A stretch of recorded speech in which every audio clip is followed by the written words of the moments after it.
Hello, everybody, and welcome to another edition of the Sports Exchange. My name is Scott Morganruff, the Motor City Madmouth, and the Sports Exchange takes us to FAU Arena, where today the Tulane Green Wave take on the FAU Owls. And I am pleased to be joined by Corey Gloor. Pleasure to have you on. Thanks for having me. I won't even try to go Corey Glory had a Luya because I probably find myself in a little bit of a tongue twister type. Well, I'm thinking worked out too bad. So anyways, let's talk about your background initially. I know you started in sports talk, is that correct, out in Janesville, Wisconsin? Yep. Tell me what that was like. So, did daily sports talk for right out of college for about 4 years or so in southern Wisconsin.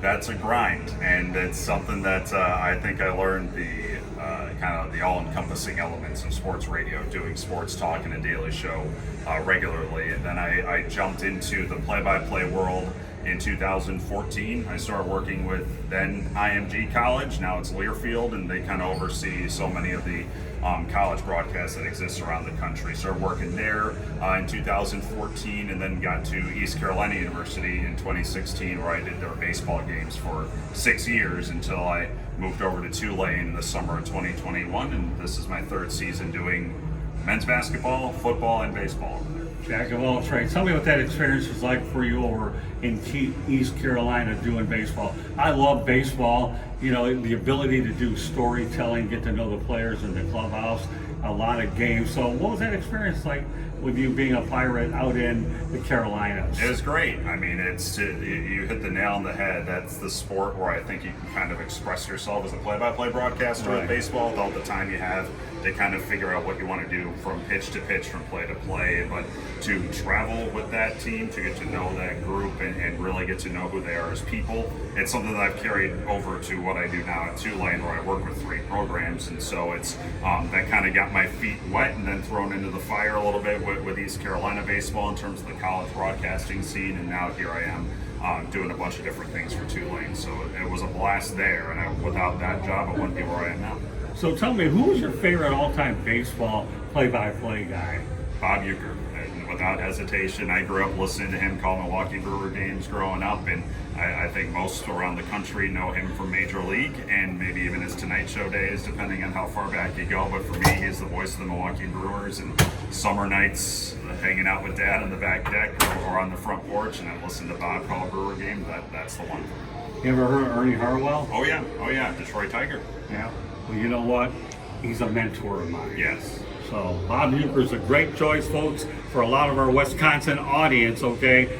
This guy here, but where you got Ernie Harwell, but I've met Bob Uecker, and the Brewers have a lot of great people in their broadcasting. I've met Matt LePay, as A lot well have as come a out lot of of there, people. too, yeah. So they're, I believe that they're an underrated market that produces some excellent broadcast talent.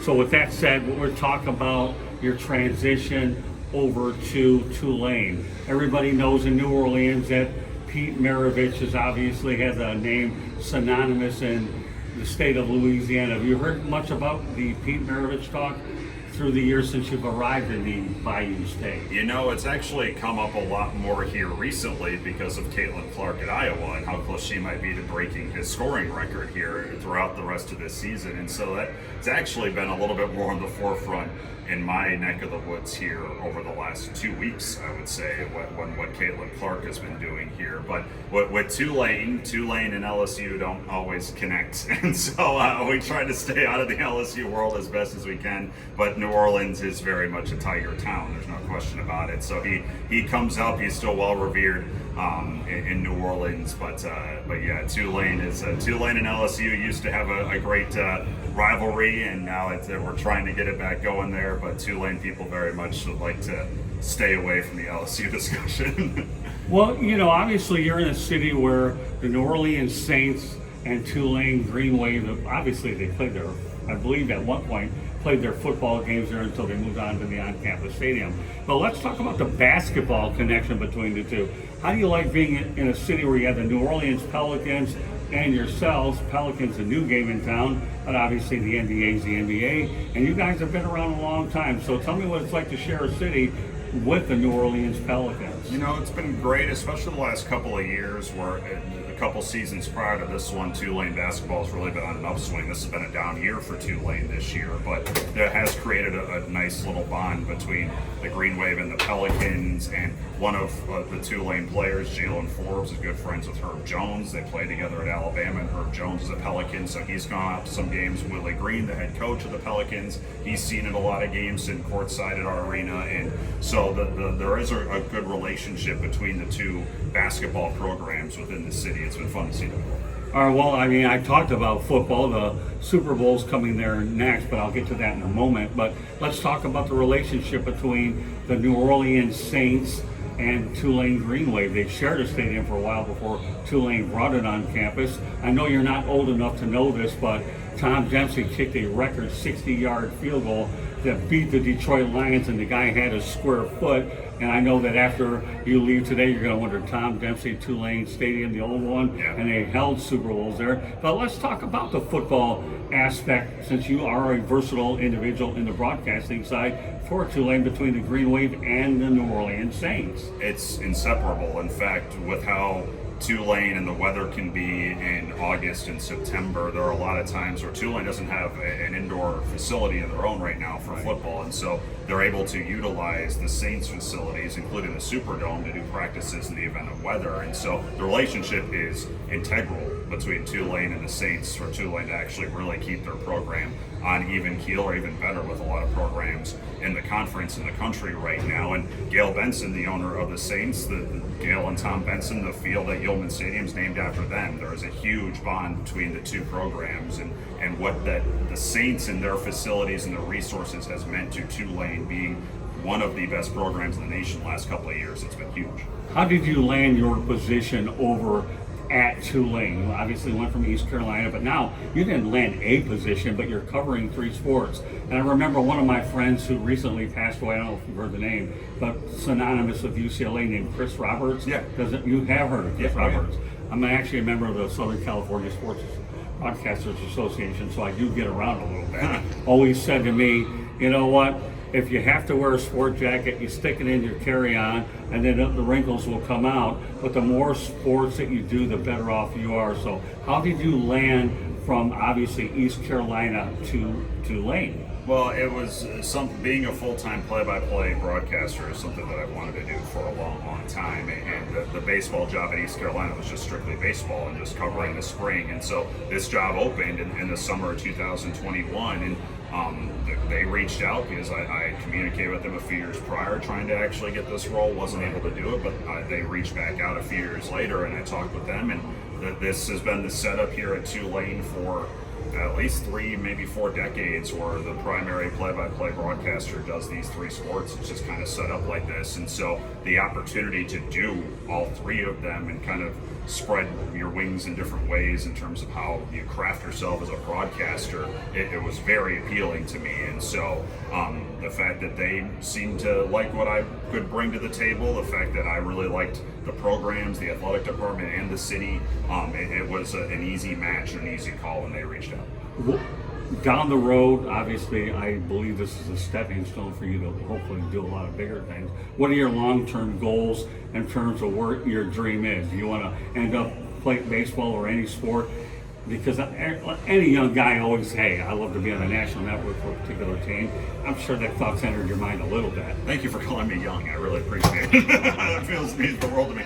I'm fortunate right now with the role that I have and where I'm doing it, who I'm doing it with. I love it. Like, I absolutely love what I'm doing at Tulane. And so if opportunities do come along in this broadcasting industry, I do feel I can be selective with what I go after, because I'm truly happy and I love what I do, where I'm doing it in a city like that and with a school like this in the market that I'm in. And so, 10 years ago, that answer is probably a little bit different, but right now, I would love to stay here at Tulane for as long as I can. Tell me about the sports climate in New Orleans. Do you feel they're pretty good sports fans? They are. I mean, it's that they've rallied, but the key with New Orleans is if you show it love, they will show you love back, and that's what the Saints did not too long ago, post Katrina, and they still rally and love the Saints. They Saints town first and foremost. But what Tulane football became a couple of years ago in their Cotton Bowl championship, that really brought the city back to the campus, and there had been a divide for a little bit, but that returned, and now there is some real, true belief and excitement from the city of New Orleans to what Tulane athletics can be all across the board. Baseball won a conference championship last year. They love that baseball program in that city. And so there's a real upswing, you feel, about what Tulane athletics can do and bring, and the city of New Orleans is rallying behind. Is the presence of Steve Gleason still prominently in the minds of a lot of people because of the fact that he's dealing with a debilitating illness such as ALS? I know between him and obviously Steve McMichael, there are two guys really toughing it out with that dreadful disease. But tell me what Steve Gleason's presence means to the city of New Orleans. It means everything. I mean, he's at Saints games, he's come to some Tulane events, he is around the city all the time, and he is a hero in that town for what he did as a player for the Saints post-Katrina and what he meant to those teams, and then what he has been fighting through and battling with, and just the public persona he has brought in the midst of all of that has been huge for this city. There's not a single person in the city of New Orleans and really the state of Louisiana that doesn't love what Steve Gleason means to them. We're obviously talking about the Super Bowl. A few more questions I want to get to. You want to talk a little about today's game, Tulane and FAU. But no interview would be complete unless I talk to a guy living in the New Orleans area about how excited New Orleans is to host another Super Bowl. I'm hoping to get there myself.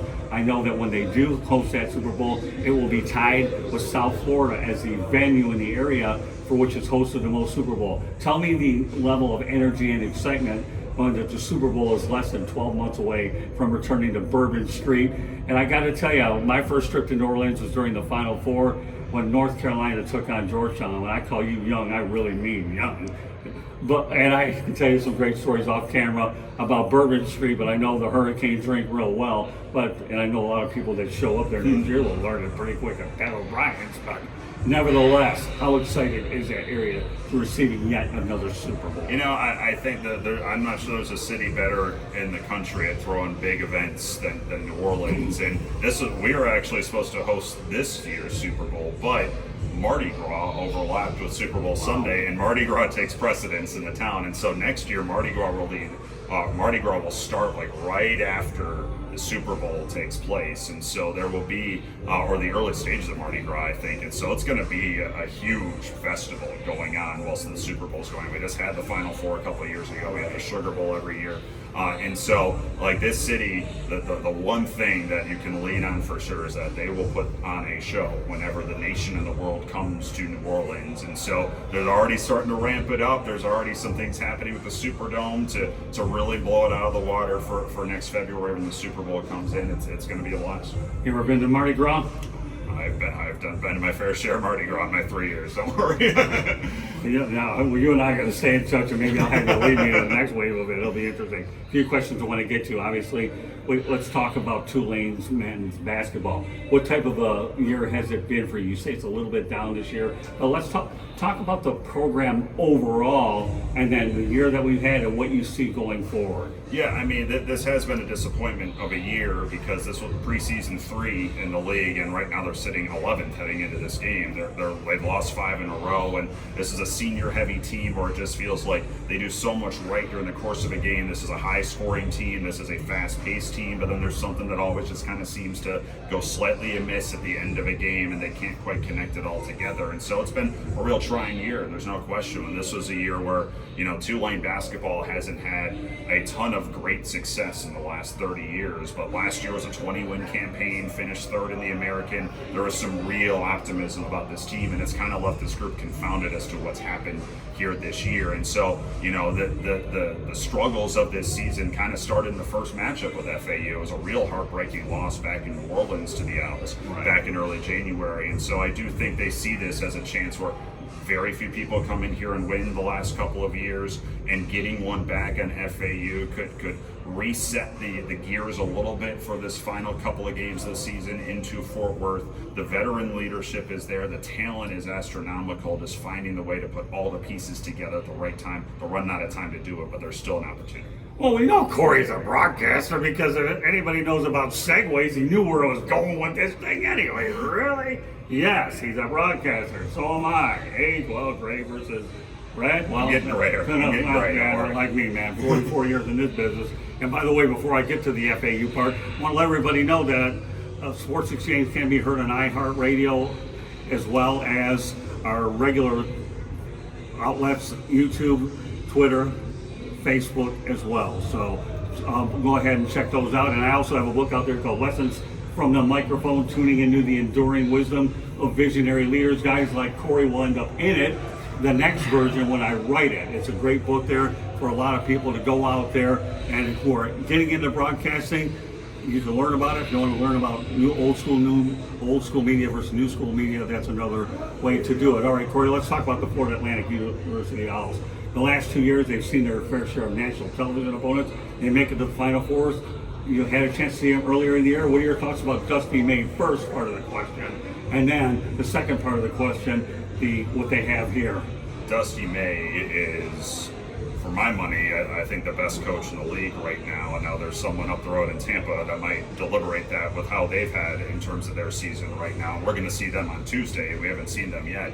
But what Dusty May has taken this program into, which was, it was not even an afterthought, to now where they are now and what they did last year, and now backing that up with, they're going to be in the tournament unless things go crazy wrong in the last couple of games of the year. I'd be shocked if they do. This offense is so well oiled, and there's no real weakness that they provide on that side of the ball. I think they might be a little bit surprised they've taken a bit of a step back defensively from where they were last year. It's what led them to the Final Four, I think, was more their defense last year, and they have some time to shore that up a little bit here. But offensively, I'm not sure there's a more talented, more balanced group in the country than what FAU has. They played a tough schedule. That they were going to do it anyways. So how far do you think that Florida Atlantic University can conceivably go in the NCAA tournament? Well, you need dudes who can make plays in the last 3-4 minutes of an NCAA tournament game. This team's got dudes. They got John L. Davis, they got Elijah Martin, they got Vlad Golden, who tore us up back in New Orleans, and he's going to be a monster in NCAA tournament games right here. But you even go further down the list, and a guy like Brandon Witherspoon, who I think is a huge contributor that doesn't get a lot of talk here. And so you need just A-plus talent who have been through it before, and the fact that they went through all this last year and they know what it takes to maneuver through these tight games in NCAA tournament venues. I mean, they have so many options of guys who know how to go about it, that wherever they wind up seeding wise, they were 9 last year, and look at what they did. Wherever they wind up, they're going to be so challenging to bounce because of the veteran leadership that knows how to win those games. Well, there you go. They're an experienced basketball team, and you talked about this team up the road. We were there just 2 weeks ago, University of South Florida, which is my alma mater. Yeah. They had a 25-point lead over USF. USF had a 25-point lead over FAU, and then FAU battled back and nearly got run out of the building. But you're definitely going to be looking at a very strong USF team. I know I'm partial toward them as far as I'm concerned as an alum, but my secondary alum would be here at Florida Atlantic University. And we'll leave it on this note, okay? Dusty May, we know obviously, it's not a matter of if, I think it's a matter of when he would probably get a prime job. How long do you think that he may end up staying here? Well, I don't know enough of the ins and outs about what people here think. I would say, just from an outside observer, I think it was probably a good sigh of relief from the folks here in Boca that Indiana just came out and said they're not going to look for a change with Mike Woodson there. It looks like he's coming back next year, and that would have been probably the main one right there for what Dusty May's done here and from where he's from in Indiana. And so, there are going to be some big name jobs that are going to come after him, just like last year. And Dusty committed to staying here in Boca. I would imagine there's going to be another strong push to make sure that happens again this year. DePaul and Louisville certainly jumped to the forefront here from his neck of the woods and in kind of the step-up leagues here in the Big East or the ACC respectively that have the finances to maybe make the run here, have the facilities that would be appealing to make the next push. So at FAU, they have shown a ton in the last probably really even 18 months when they first announced they were coming to the league about investing and pushing back potential people coming in and grabbing some of their people. I would expect them to do the exact same thing here. Hopefully it works out, because Dusty May in this league and FAU at this level in this league only benefits the other 13 teams in this conference. All right, my final question, okay, and that's this. We're talking about Tulane men's basketball. Do you think it's possible, with all the different tournaments out there, that they could still wind up in some sort of a postseason tournament? I know you had the NIT and then you had the other invitational as well. And how much would it mean for them to get any kind of tournament play in light of the fact that, let's face it, the American Athletic Conference is a really grueling conference. This is the first year I've actually had to look at it, knowing that Florida Atlantic is involved. But let's talk about Tulane men's basketball this year and what you believe lies ahead. So it's win and in. That's really it for Tulane right now. And you know, Ron Hunter is on record a few years ago saying that he would not accept anything lower than an NIT for this program. And last year, 20-win team, but the net wasn't where the NIT liked it, and so that's why they didn't play postseason ball last year. This year, they're 13-14 coming into this game here. They've lost 5 in a row. They're sitting near the bottom of the league.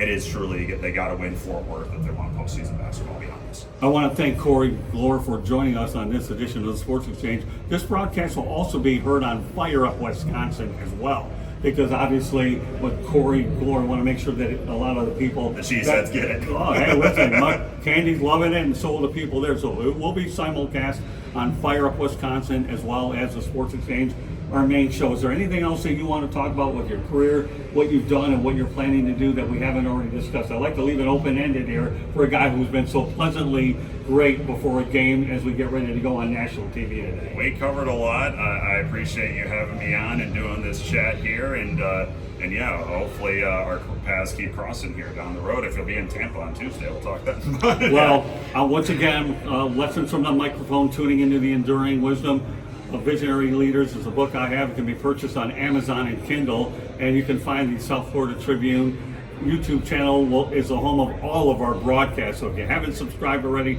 please do so. I want to thank Corey very much for joining us today. Corey, I look forward to finding out and tracking where you're going to go. I think you have a great future ahead, and I'm just so glad that you had some time to spend with us before this important basketball game here at FA Arena. Thank you very much. God bless, and I appreciate you more than you'll ever know. Thank you. Thanks for joining us. Appreciate it. You bet.